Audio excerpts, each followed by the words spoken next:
విషయాలు ఫోటో చూసి ఫోన్ లో స్వయంగా చెప్పబడును. Guruji Krishnam Raju. Phone number 9030838194. Hi friends, అందరికీ నమస్కారం అండి.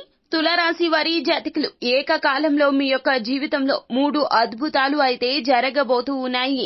ఒకదాని వెంబడి ఒకటి 3 అద్భుతాలు మీ జీవితంలో ఖచ్చితంగా చోటు చేసుకోబోతూ ఉన్నాయి. వింటే ఖచ్చితంగా మీరు ఆశ్చర్యపోతారు. సెప్టెంబర్ మాసం 26వ తేదీ నుండి 30వ తేదీ వరకు కూడా మధ్యలో ఈ యొక్క అద్భుతాలు మిమ్మల్ని చేరుకోబోతూ ఉన్నాయి. ఇదంతా ఈశ్వరేచ్ఛ. అంతేకాకుండా మీరు ఒక శత్రువు గురించి కూడా తెలుసుకోబోతున్నారు. మీతో పాటుగా ఉండి మీకు ఎన్ని రకాల ఇబ్బందులు కలగచేశారో ఆ శత్రువు గురించి తెలుసుకుని దూరం జరుగుతారు. ఖచ్చితంగా మీ జీవితంలో ఎంతో మార్పు అయితే కలగబోతుంది అంటున్నారు జ్యోతిష్య పండితులు. ఏం జరగబోతుంది, ఏ ఫలితాలు అయితే పొందుకోబోతున్నారో తదితర పూర్తి వివరాలు అన్ని కూడా మనం ఈ వీడియోలో